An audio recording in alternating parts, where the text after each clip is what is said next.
What's going on, y'all? You are listening to the Chain Reaction Podcast with your host, the Dual Jeremiahs.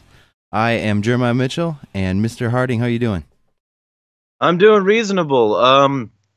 My father, in case anybody here also listens to Moment of Rage, is doing much better.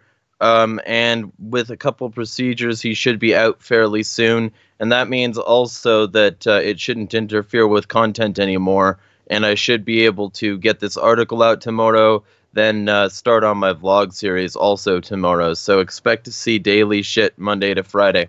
Cool. You said your father had the flu? Is that what you?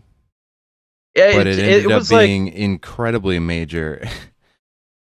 well, because he procedures. he has a history of like heart disease, Okay. so like He's in the vulnerable class of people.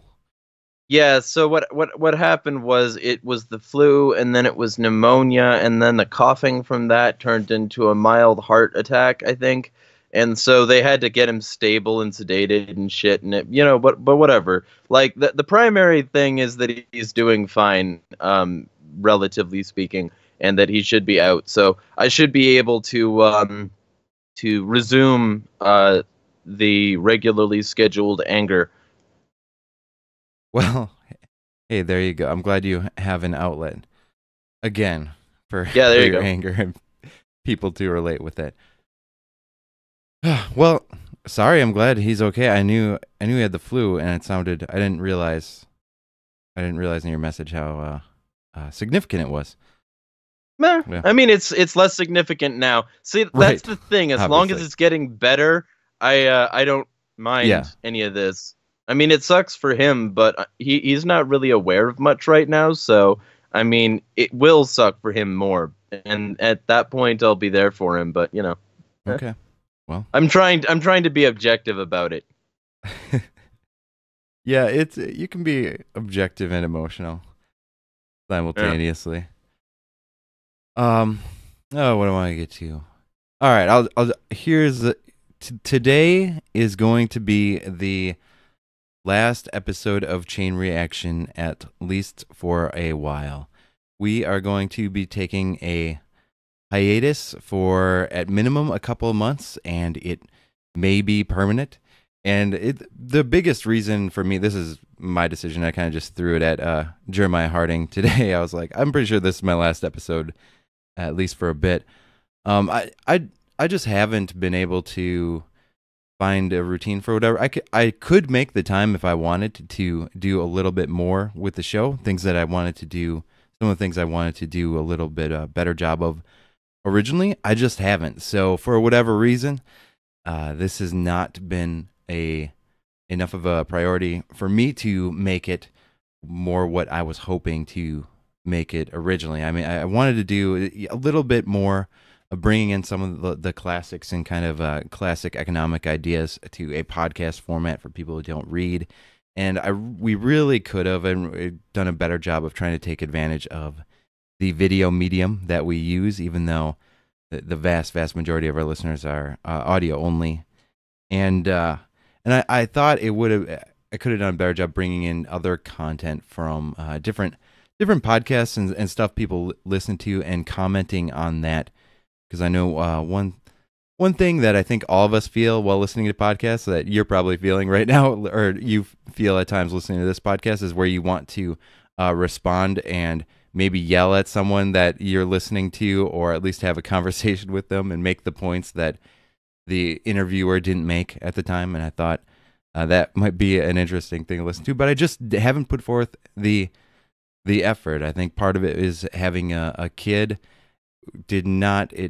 I still haven't found a routine of life that is acceptable to me, or that really optimizes my time and productivity and efficiency. It's a little bit just chaotic and hard to be consistently productive in ways like this.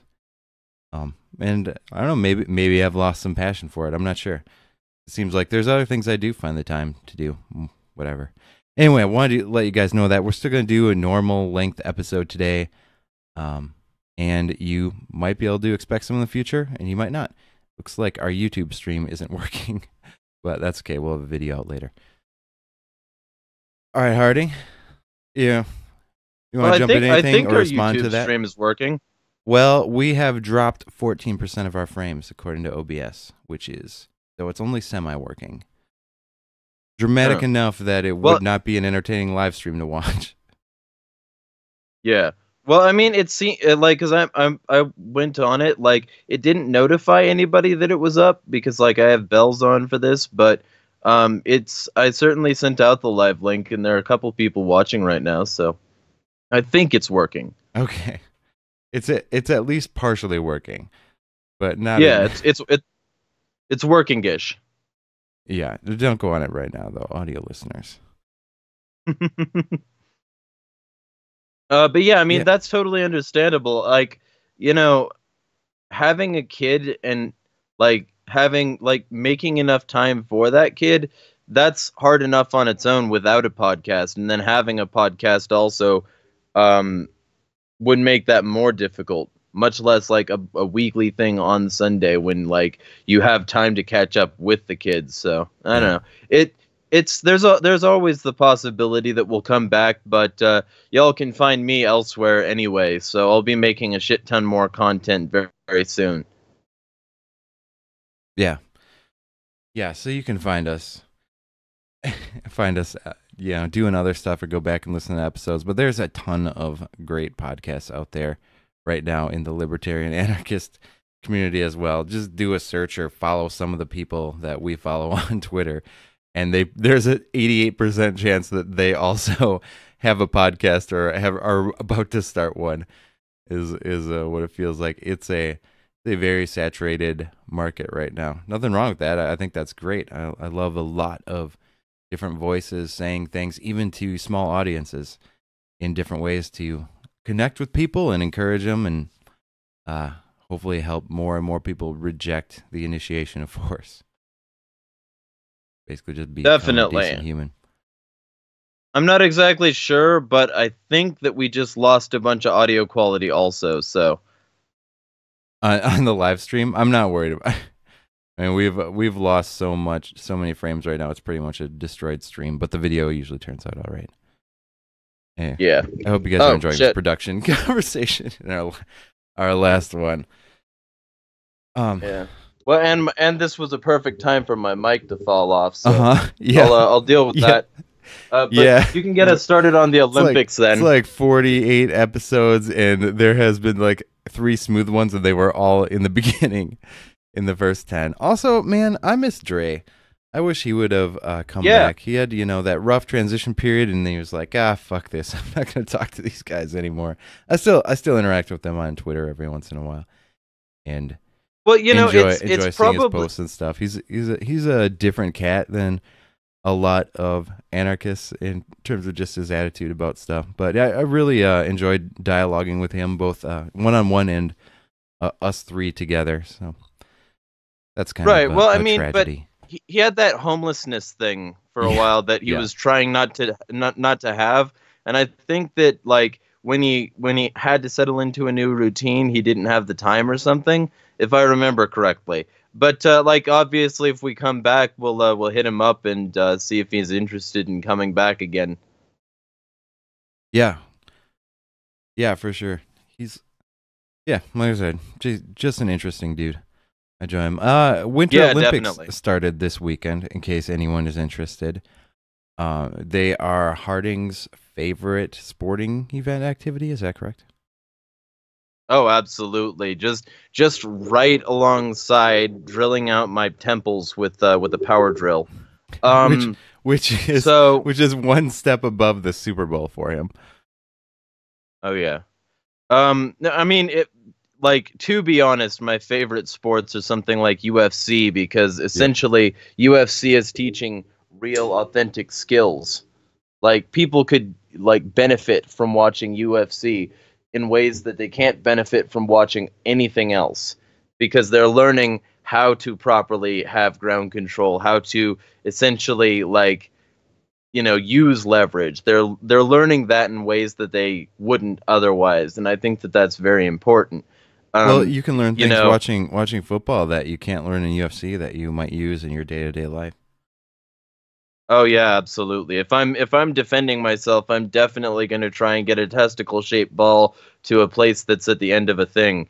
Um, Hey, well, that's that's I've played more football in the last decade than I have gotten in fights. So watching football has proved more useful of an activity yeah, for my everyday life thus far. yeah. Yeah, well, I mean, it's sort of like like survival and preparedness kind Yeah, of thing. If you have football skills, that's probably like pretty great for like your coworkers and some other sorts of things like that.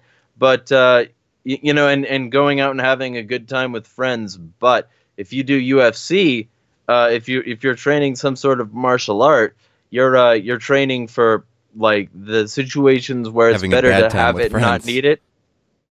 Yeah, well, I mean, it's more like it's better to have it and not need it and not have it. It's like having a gun on you or a knife or something, you know? Yeah, It's or it's sort of whiskey. like, yeah, there you go.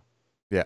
Um but to get sort of back onto the Winter Olympics, Woo! you know, what those are Go are government. essentially like the way that the government can justify all of its other actions without making an argument. That's what it is.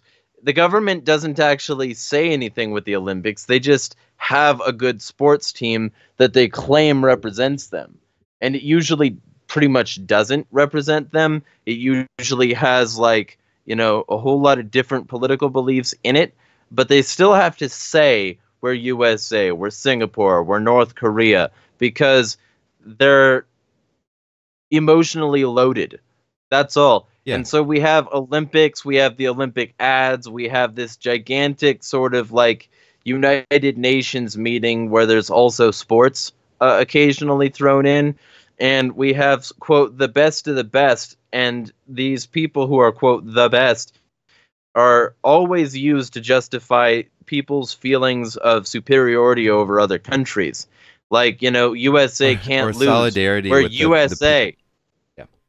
Yeah, Yeah. I mean, because Even when you have your just home, well, I'll just let me just rant for a quick second. Just yeah, the you go. associations that it causes in people's minds pertaining to their government, where it really reinforces this idea of the USA, the Yeah, us. It's the us versus the other countries, and it's not like even a lot of people during the Olympic period seem to have more respect for other countries and their athletes than they might in other instances or at other times of life. But it still really integrates at an emotional level the we, the us, the we are the government sort of attitude, which is one of the most destructive manipulations and acts of indoctrination to individuals and to their clear thinking about what the state is and what they do. The state then, in the case of the Olympics, becomes this group that is associated with fun sporting activities and enjoyment and coming together to watch an event and cheer on these young kids, as opposed to what the state really is, which is a criminal gang. right. And so there are three things for that. First off, we go from this, already sort of proto jingoist idea of like things like the Super Bowl, things like, rugby in the UK, things like, soccer in Brazil. Um, we go from this idea of like different provinces in any given governed region, essentially like fighting each other and saying we're the best, etc., blah blah, for basically no reason. Because and this is something you can test. You can ask people why they feel attached to the team that they feel attached to. And most people aren't super fans. Most people go because they can watch things happen on a screen and eat junk food, and shout a lot. Most people don't go because they can, they have like a comprehensive knowledge of how these players have interacted and which ones are reasonably the best, what their actual good draft lineup would be. They're interested in essentially proto-jingoism, which is why the after Super Bowl celebrations are riots where they're burning down their towns, because they've got so much pent up bullshit that if they have a even remotely justified opportunity to basically blend in with a crowd doing a bunch of bullshit, they will. So you move from that, like, pretty much all year round, to moving to, like, well, this is now the USA versus all of these other nations, and so we'll be peaceful and enjoy it and watch the different cultures and watch them wave flags in unison because they're North Korea and they're all slaves. And then the real jingoism comes out, because for that really short and brief period of time the countries are competing in sports, and then they'll go back to bombing each other and fostering each other's terrorist organizations so that they have an excuse to invade later, and putting economic sanctions on shit, and then allowing enough refugees in that they're a problem so that they can discuss how evil the other countries are and how great they are. So like plenty of these fucking countries, yeah, sure, they might seem nice during the Olympics. They might seem and nice the during individuals are nice to each other, probably, or Maybe. for the most part. Like, a lot of the individuals interacting between countries are nice because they're humans, and they're not, the USA gymnasts aren't exactly powerfully tied to the CIA arming of Al Qaeda. They're pretty separate from that. Well, most likely. Can you give me that at least? Yeah, well, most likely directly, certainly, but I mean, Pokemon Go is one of the most popular mobile apps, and it's run by a Keyhole, which is CIA affiliated and funded organization called Niantic. So, I mean, everybody's got a hand to play in this sort of bullshit, and to say that they're not involved would be false, but to say that they're not directly involved, I could go with that. Yeah, calling them involved seems like a very far stretch to me. But I mean, the individuals get along, but it's not these individuals that are the problem. They're not the ones creating the strife between, not strife, but conflict between governments. It's the other individuals, the ones in most of these governments benefit from the conflict with other nation states and other people. Right.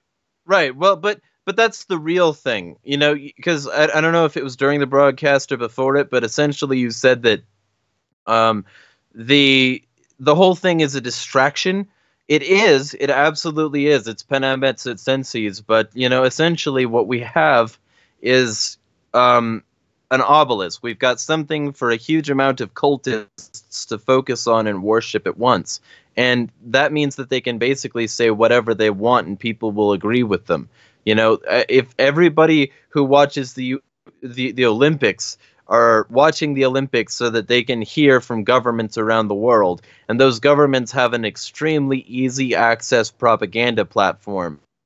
If anybody's more okay with North Korea because of what they saw in the Olympics, then guess what? It's because the Olympics decided that they were going to put out that message. So we have all of these people who are watching the same people, watching the same corporate and government-backed outlets, and all of these people are focused on exactly whatever they have to say, no matter what it is, how much sense it makes, because they're used to doing that. They're used to watching TV and absorbing whatever comes out of it. So, I mean, it's not just a distraction. It's also active indoctrination capability, and I'm sure they're doing it.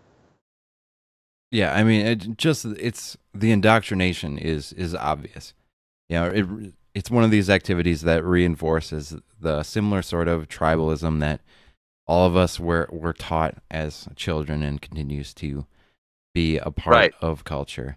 And it's just one of the many ways where you try to paint the state and nation states as something other than what they are. Try to put up the facade to pretend they don't exist through the murder of anyone who dares exercise their basic human right to self-defense. Yeah. As if that's not at the foundation of all state power. Lies and murder. That's basically where all the state's influence comes from. Well, lies, Ability murder, to and control. truth creation, like the fabrication Well, of what people would even That's not consider truth the creation. truth to begin That's with. not truth creation, Yeah, though. well, truth. Yeah. I understand. I understand what you mean. It's not just lying about what is true. It is doing a really damn good job manipulating people into believing that the lie is the truth. Right. That's kind of what you're Right, getting at. absolutely. Yeah. You know, and getting people to be okay with it and endorse it as long as life is easy. That's the real reason all this junk food is everywhere, because the more junk food is everywhere, the more they can feed us, the less we'll revolt. And by we, I mean the people. You know, the people on the low ends of society's scales, where we're always pacified because the government has made sure that there's plenty, even if it's plenty of shit. And that's the real way that they control. Because if there wasn't plenty, if people had a reason to fight, they would fight. They would fight these motherfuckers. And by the Georgia Guidestones saying that we need an under 500 million global population, essentially, when you start having a population of the size that we have, a global population of the size that we have, they will not treat you kindly if there's not plenty. Yeah. Yeah, there definitely needs to be enough. That is, I don't know if I said it, my least favorite part about having semi-free markets is that it creates so much damn wealth for a parasitic state to feed off of and maintain its power and manipulate people and enact its evil in the world in whatever form that is, whether that is fucking up the natural incentives of the free market through welfare or if it's dropping bombs on children in the Middle East. Obviously, I would prefer the former to the latter because I think the latter is more destructive, but the former is still pretty damn bad too. That actually really destroys people's lives. And anyone that has been in neighborhoods where a huge percentage of the population is using a lot of government monies to live and survive, they're fucked up. Not in every case, but the ones I've lived in, it's a mess. And half that mess is caused by the drug war, but I think the other half is by the incentive structure that it takes away people's sense of self-responsibility, and with so many people, it leaves them living a life that is something less than life should be. There's something almost dehumanizing about it.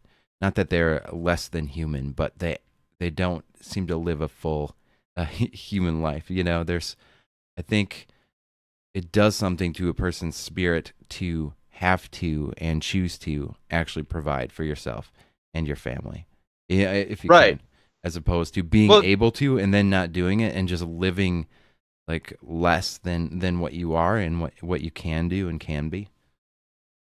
Yeah, well, and there's this innate instinct in all beings and all mammals especially to try and provide for their progeny. And when you have that, instinct to provide for your progeny and you never foster the instinct, it's going to end badly, especially since when welfare exists, they're always trying to find the next best way to have welfare instead of finding the next best way to remove people's need for welfare or remove people's desire for welfare. They're there to make sure that there's enough welfare that people won't, exist on another system, that they won't try to find another way, that they won't be agorists, or that they won't, sell their food stamps or commit fraud or be, recidivist for the crimes that the state has made crimes, even though they have no victim, and so we're talking about and that's what's so absurd about the universal basic income. Like, everybody who propounds that says essentially that it's going to be the next best thing to welfare, because people will have the money to do the things that they've always wanted to do, and then their life will have purpose, and they might be able to move off welfare. And if everybody has this basic income, then it will be less expensive than all these bureaucracies that have welfare to begin with. But they don't talk about why people are on welfare. They don't talk about why people who started on welfare from a work environment, from a purpose-driven life, have suddenly no desire to do that anymore. They don't talk about the broken spirits. They don't talk about economic downturns. They don't talk about jack shit other than their rote numbers that make them look good. Yeah. You know, so or the creation of generational poverty. Right, exactly. And so when you're not trying to address fundamental problems, those fundamental problems will not only repeat themselves, but they'll find new ways and bolder ways to manifest themselves. And it'll always be a very sad environment that they create, because you can't fix problems by creating more of them. You can only move where those problems are. By subsidizing the problematic behavior you're trying to solve. You're trying to get rid of. I mean, that's just, the state's just idiotic, and it wants to grow, and it wants people to be dependent on it. This is not even getting into particular individuals who have more insidious plans. That literally is the incentive structure of the state, to be stupid and to get more and more people dependent on it and extract more resources from people. That's just the way the incentives work. Like, the people who are signing people up for welfare want to sign as many people up as they can for various forms of state welfare, because they benefit from it, because then it gives themselves a sense of purpose, like they're doing something meaningful in the world, like they're accomplishing something, and look at all the people they're helping by getting them set up. And then they can get budget increases for the next year, so they can go out there with their department and help, quote unquote, even more people. Like, that's just one aspect of one department, of small department, really, of the state. It always wants to grow and be stupid in terms of efficiency. Efficiency is not incentivized in the state, and neither is solving problems. Maintaining problems that you can continue to throw money at is what the state wants to do. As a whole, that's what the incentives of the state will drive individuals to try to do. Yeah, exactly. And, then you've got the idea, first off, welfare is just a really nice name for socialism. It's not welfare that they're after. It's socializing certain aspects of what could have been solved by other economic sectors. So what have been in the past. Right. So, welfare isn't welfare, it's socialism. And the moment people realize that is the moment that they can start to realize essentially 95% of the country is on welfare. There's very few people that aren't directly benefiting from government socialism in some way.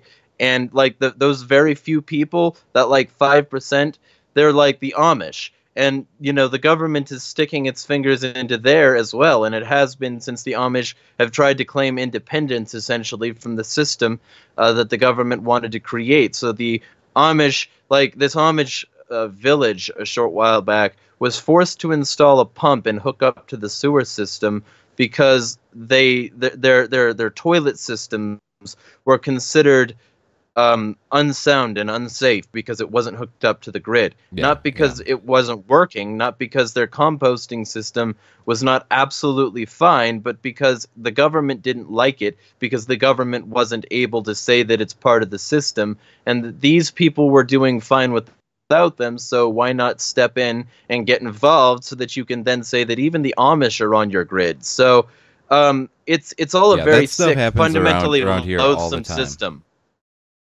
There's a ton of Amish people around here, and it's always, every once in a while it's county, but it's often just city governments. It's just part of the reason why the idea of secession I'm not too optimistic about in general. Like, local tyrants are still tyrants, and they actually in many ways can be more involved than the tyrants in DC in your everyday life. They don't do as much to restrict, at least in our present system, the economy as a whole and economic interactions as a whole. But damn, in terms of your everyday personal life, It is the local busybodies with just a tiny bit of power who can be the biggest pain in the ass in whatever it is you're trying to do, whether it's start a business or do something with your home that, like, get it off the grid. It may not be deemed acceptable.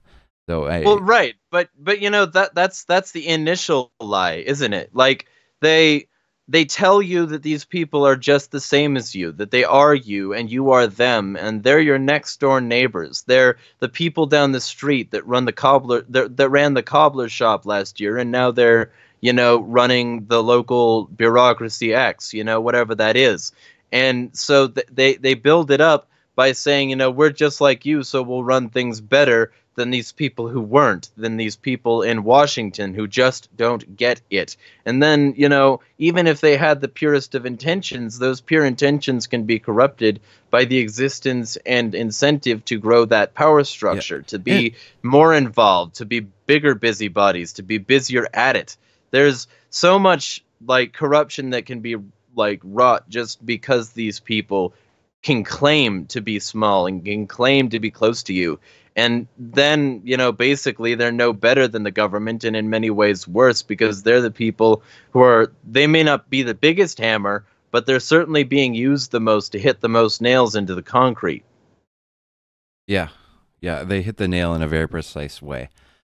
Like I said, no matter how pure your intentions are, even if they remain pure, the state is a mechanism of the initiation of force. It is an evil means. So even if you maintain your pure intentions throughout office, you can't use the government to do anything and be ethical, because it's the means itself are evil. So no matter how pure your intentions, if you're using that as a means, you are using evil to try to accomplish good. Right. So intentions are meaningless. Right. And even if you did maintain your pure intentions, that doesn't mean that the people who give you power and funding maintain theirs, if they ever had them to begin with. And when you have more and more people involved in a system of coercion, it doesn't matter how many good people get involved, because the most corrupt, coercive individuals will be the ones who rise to the top every single On average, time. Yeah.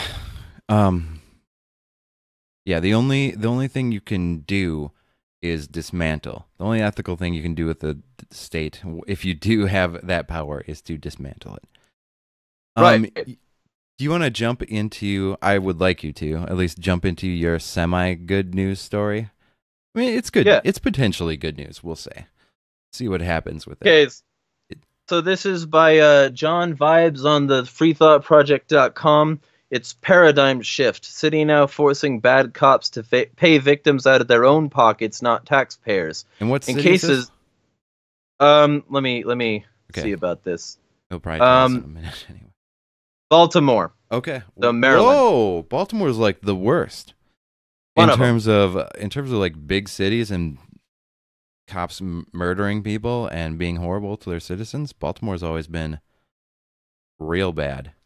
Right, because if I remember, they were also Freddie Gray. Yeah. Freddie Gray was that, if I remember correctly, he was that kid who was like shot for having. I thought Freddie Gray was driven around in the van, handcuffed, and went for a ride and died from injuries sustained being driven around in the vehicle. Huh? Maybe. Well, I'll look into that a little bit later. Yeah. But there's so many people being killed by cops. It's hard to remember which is which. Yeah. Who is who? In cases where cops are proven to have acted with malice, the taxpayers will no longer be held liable. Instead, the criminal cops will have their wages garnished until they pay it all back. One of the most corrupt policies in place to protect police from police officers who commit violence in the line of duty is the legal protection that comes when a victim files a lawsuit against an aggressive cop. When a victim of a police assault wins a lawsuit against the police department, the city's taxpayers are usually on the hook for the restitution fees. However, a new policy change in Baltimore, which will set a revolutionary precedent, will finally have the guilty officers feeling the pain in their pockets for once. In a memo sent out by Police Union President Gene Ryan this week, Baltimore City officers were warned about how they could be charged with punitive damages if a jury finds that they acted with malice during an attack on a citizen. The email stated that many of our officers are sued for monetary damages by individuals they have arrested or have come in contact with. These lawsuits allege wrongdoing on the part of the officer and oftentimes allege that the officer acted with malice. Malice means that the officer's alleged actions were motivated by a personal hatred toward the individual suing him or her. If the person suing the officer wins on the question of whether the officer committed a wrong, the plaintiff can recover monetary damages to compensate him or her for any injury and/or expenses incurred resulting from the officer's actions. If a jury finds that the officer acted with malice, the jury has the option to award punitive damages which are designed to punish the officer and to serve as a deterrent to the officer not to repeat the alleged wrongful conduct found to have occurred by the jury. Most times, the officer who is being sued will dispute the allegations made by a plaintiff and successfully defend a claim for punitive damages. However, many juries award punitive damages despite the lack of evidence of malice, even in cases where police officer has not been charged criminally and been found to have acted within the scope of his or her duties consistent within the rules of and regulations of the Baltimore Police Department. In the past, the city of Baltimore has generally supported the officers by paying punitive damages as well as the compensatory damages awarded for the actual injury. Since Andre Davis has been named as our new city solicitor, he has adopted a policy of not paying any punitive damages, despite the fact that the police officer has been found to have acted appropriately by the Office of the State's Attorney as well as the Baltimore Police Department. What this means is that the police officers are now required to pay these punitive damage awards, which can amount to thousands of dollars, out of their own pockets. Since punitive damages cannot be discharged in bankruptcy, the successful citizen can file an attachment against your wages, taking 25% of your net biweekly paycheck until the amount of the punitive damage is satisfied. Punitive judgment, sorry. Please keep this in mind as you go about performing your duties. The email was leaked to Baltimore crime journalist Justin Fenton for the Baltimore Sun, who posted the following tweet on Tuesday. Earthquake going through the Baltimore police force after this message blasted out by Union about city no longer covering punitive damages in lawsuits. The successful citizen can file an attachment against your wages, taking 25% of your pay. Please keep this in mind. All right, can I stop you there? Yeah, sure. So the way this is being painted a little bit bothers me, as if it's like a huge change for the police department, or as if it's going to make really big waves in the way policing is done, or if it's just such a big step toward criminal justice reform. But here's the key phrase was in like one of your first sentences. It's that malice. The proven to have acted with malice. Good luck proving that. I mean, you can always just say, I was scared, or I thought he was attacking me, or I was, I needed to do my job like this in this situation. I needed to get him under control with as much force as necessary because of his, potential danger. I mean, I found marijuana on him, obviously. I mean, he could do anything. He could go crazy. Yeah. Well, he was probably having severe, violent hallucinations at that point. After smoking weed, I mean. Yeah, and of course, then all the judge and jury, etc., would have to do to still be in the pocket of the police department would be never issue a malicious judgment. So, I mean, yeah, there are plenty of people saying that this is a step in the right direction, but most people, certainly in my mentions about it, because I auto-tweet from the Free Thought Project, so that's the only reason I even know about this.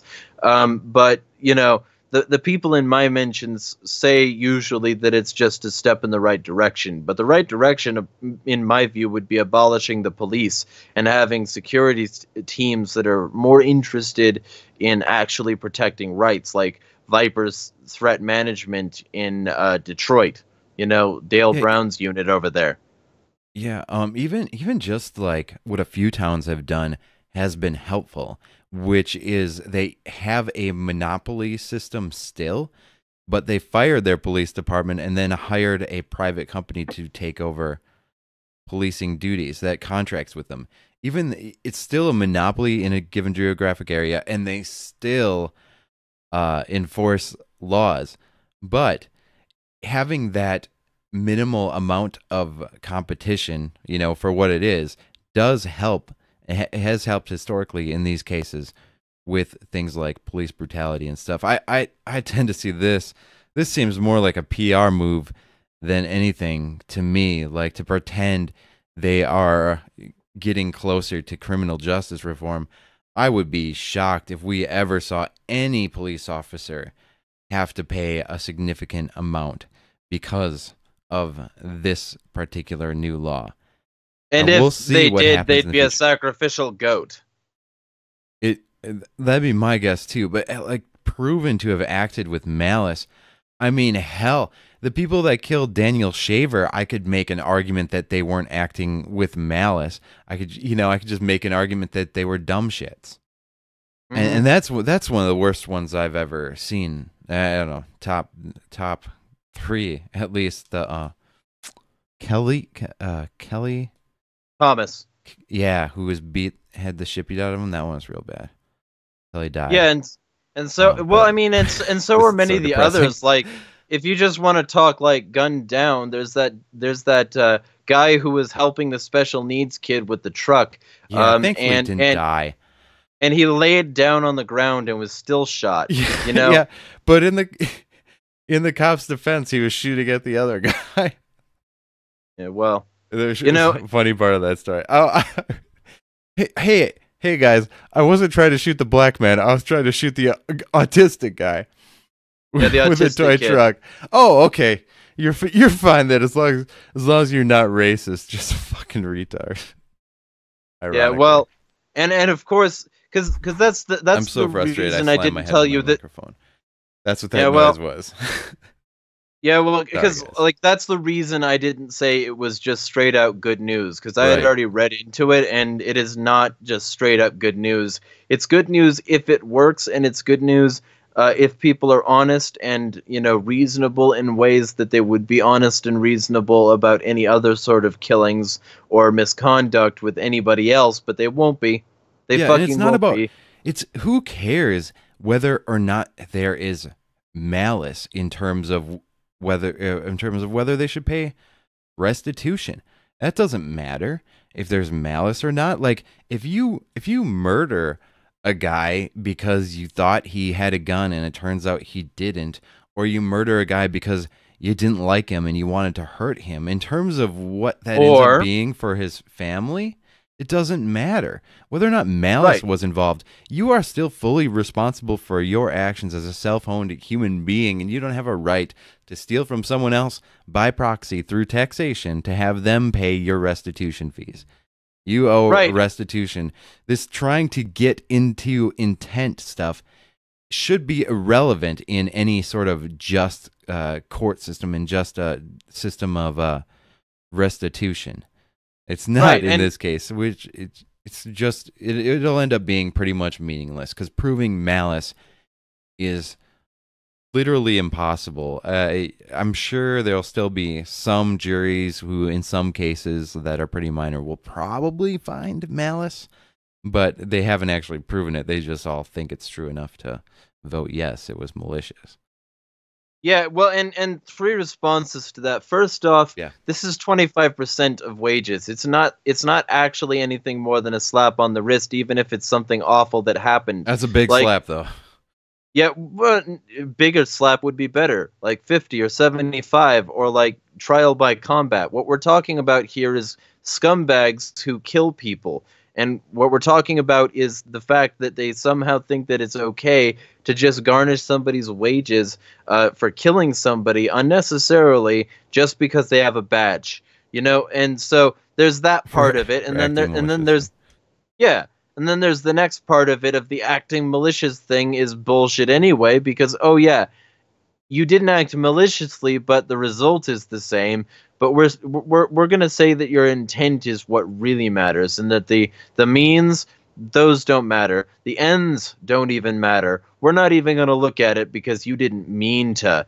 Well, in addition to that, there are plenty of crazy people who probably think like they might be liberating somebody's soul from their human form or some shit like that. So those people didn't, quote, act with malice, but that doesn't reduce the amount of pain and hardship, the actual damages that they caused. It doesn't reduce it by jack shit. So, I mean, even if they acted with the most honest and pure intentions, even if they thought that they were just pumping them full of love metal, it doesn't mean shit to the actual damage that was caused. The only thing that matters is that they caused that damage and that they need to goddamn repair it or they're scum.